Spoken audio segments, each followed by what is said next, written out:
Hey everyone, welcome along to this slideshow. So in today's slideshow, I want to talk to you about how to grow your revenue and profits with our simple three-step growth system. So look, I speak to different people in Facebook communities and, Facebook groups where people are looking to grow their brand online. And, they've all these kind of questions about like, how do I get started? How do I build a brand? How do I get my product out there? How do I scale? They're looking to sort of find more traffic outside of the organic reach that they have, and how do they sort of, generate more customers, more sales that way through the likes of paid media and even through email marketing as well. So what I want to talk about, whatever stage you're at right now, whether you are just starting out or whether you actually have a brand that has a really good proof of concept and you're looking to scale out the brand, invite kind of paid media, email marketing to sort of grow the brand, then yeah, stay tuned because I want to sort of share with you, a three-step system basically on how you're going to grow the brand. So here we go. If you look to the left here, okay, so organic marketing for initial brand awareness and customer acquisition. So this is where you're kind of starting out. You have a product, you want to get it out there. You don't have a whole lot of money, for example, or you don't want to pour a whole lot of money into the idea of running paid media, because you don't know your target audience, you don't know who is a good fit for what you're trying to sell to, or it could be a product that you just brought to market and you'd rather build a community around this to sort of get feedback for the product and obviously generate sales and build a brand out that way. So content marketing for brand awareness is great. Okay, so you can utilize platforms to grow your target audience, build a following, and develop posts, stories that actually engage your target audience to get feedback, generate sales, deliver sort of engagement, all that kind of good stuff as well, right? So you're essentially building a community on your Instagram, on even a Facebook group. It could be, well, clothing. The brands that we work with are like fashion and clothing brands. So Instagram is a huge platform for them because it just is. The demographic is there. And, there's so much you can do with it in the sense of the type of format of content you can do. You can do posts, you can do video, image, you can do stories, reels. It's just giving great engagement. TikTok is obviously a big one too as well. It's coming into play. But yeah, so that is where you start off and you develop this kind of brand awareness and you develop this community of people, followers and even brand advocates, which is great too. And, essentially you're building out the brand. You're developing these communities. They're landing on your website. And, again, your website then has to go and make an idea of actually converting those customers or those prospects. So yeah, you make offers on your stories or on your posts and say, hey, we're doing this drop, or we're, it is now the 11th of October right now. So we're going to, like, there could be a big Halloween sale. There could be obviously Black Friday, which is a big thing too. And, you also have things like Christmas, which is going to be a huge event as well. So that's the organic side of things. But then, you might be coming into a situation where, you've got tens of thousands of followers, for example. They're all engaging and, they're landing on your website. You built them through the social media.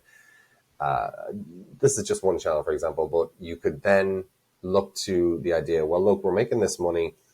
How do we now employ a skill set or a system in place where we can actually now run ads? We know our target audience. We know who buys from us. We know why they buy from us. We have a few different sort of customer avatars that we could actually target. So why don't we just scale this up now? We can put in X amount of money. We know we can get like certainly a break even or a 2 ROAS or something like that on the ads. And, we can build on that then over as we acquire more data for the ad platform, the ad account that we use. So like, for example, Facebook, TikTok, even Google's network, of course, as well. And then you are now in a position where you can spend, for simple maths here, €1, dollar, pound to make 3 back. Okay. And you just scale that up then. Okay. So paid media, for customer acquisition, obviously Facebook ads, Instagram, Google's network, TikTok, other tier one traffic platforms. We could be looking at things like Bing, for example, but these are platforms that are fantastic for a lot of the majority of e-commerce brands. At the end of the day, they have the demographics there, and they also have the technology to help you target your audiences. What you want to come up with here is a lot of good creative, good hooks, good offers, that kind of thing to garner the attention of your target market. So great customer acquisition tool. When you test and you get it right, it's just a matter of managing it then and actually scaling it out to involve new ideas, new creatives, new ways of doing campaigns, and all that kind of good stuff. But yeah, great, because also too, these platforms, they do want you to spend money on their ads, ad platform, rather than just giving you organic reach the whole time.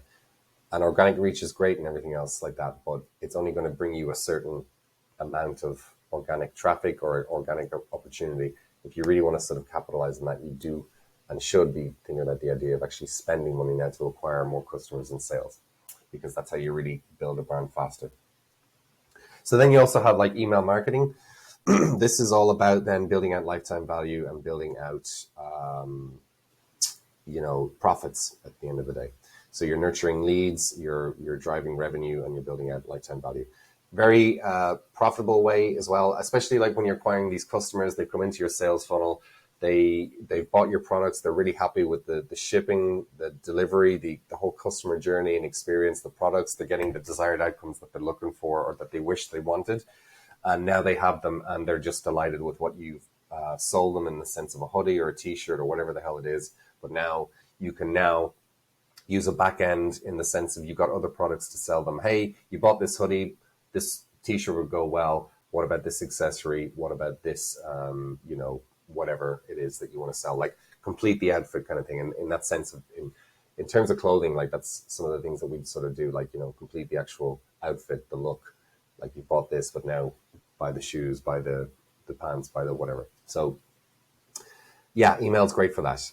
So what are some of the pros and cons? Pros and cons to media. The pros, predictable way of acquiring customers and sales. It's very scalable, and you can get solid returns, ranging from 2 to 5 return on ad spend, depending on the campaigns that you're running and the platforms that you're using to acquire these customers and sales. And then of course you have cons. Obviously, you do need an investment. Some people don't like to spend money, but that is the case. You do need to be putting money into the ads. But the whole point is that you're going to spend X amount, but you're going to make that in return. And you've acquired these customers, you put them into your sales funnel now, they've purchased, now they're in your email backend, very likely that they're going to purchase again. Think about long-term lifetime value there. It's not just €1, pound spent to make 2 or 3. It's on the front end, it is what's going to happen over the next few months and even a couple of years. Are they going to purchase more stuff? Are you going to develop more product to actually sell them, to give them more of the desired outcomes that they're looking for? And so that's one con, of course, but don't look at it as a con. The other one then is, depending on the market, the cost per acquisition can be a little high. But again, that's why it's important that you have a back end. So even if you're breaking even to acquire a customer, your lifetime value through email is going to be where your profits are made. So when it comes to email, the pros, very cost effective to market to new and existing customers. We just said that before. Very healthy ROIs. Excellent channel for driving repeat sales. It's very personal as well. It's a great channel for this. And of course, because your customers have purchased from you in the past, and even interested leads who are consuming your content and seeing, everything that you are about a brand, your mission, your vision, the offers that you're putting out, the news, the educational content. It's a great way then it's a good channel for, higher conversion rate.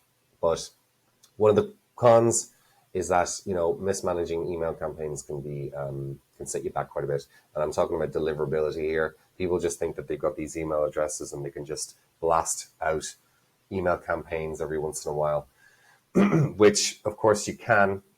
But if you're not, emailing to people who are actually engaging with your email content, and they're not opening and clicking, you can start to suffer your actual delivery. So the emails that are going out to, these email IDs that you collected, if they're not managed properly, if you're emailing out to people who are not opening and clicking, the internet service providers are going to see that, they're going to start putting you into the spam because your lead or customer is not interested in hearing about you. So you manage that, though. You manage that. There's ways of doing it. So these are just some of the results from August to, you can see here, August 1st to August 31st. Just very quickly, this was on a Facebook ad campaign for that month. And this was one of the brands here that spent 8,172, made a 22,089 back. So that's 2.70 return on ad spend there. And the total orders actually were 429 for the month, and the cost per acquisition was just over £19. Okay, so you can see here that Facebook ads still rule and are great for making returns. And again, like I said, these are just customers that are purchased. But again, think about the email backend, because that's how you make more profits. So that's it. I hope this was helpful today. I hope this is kind of giving you an idea of where you're at in the stage of whether you're just starting out or you're now at a point where you're like, we need more traffic, we need more converting traffic. This is the cycle essentially, and you just repeat that, and that's how you grow. Okay, marketing terms wise, there's always other things that you can be doing then to sell to them. And that's how you get a better understanding of your customer base and what else they need. And as they're growing, as they're aging, what other things are they needing, or what other things that you can supply that would, what they would want from that. Okay. So that's it. If you have a fashion or clothing brand that you'd like to incorporate advertising and email marketing, by all means, give us a shout. We can hop on a call. We can talk about the performance of your brand and see, if we would be a good fit, if our system would fit in well with, your brand's performance. So yeah, that's it. We also run a guarantee as well, of course. So if we don't hit a certain KPI, if we're not hitting a certain ROAS, or we're not making an improvement on the revenue generated from, the campaigns that we're running, we refund our retainer. So there's really little downside, if at all any, to you when working with us. It's either you get results and you pay for it. If you don't get the results, you don't pay for it. So that's it. Anyway, I've got to run. I'll talk to you guys soon. Have a great day.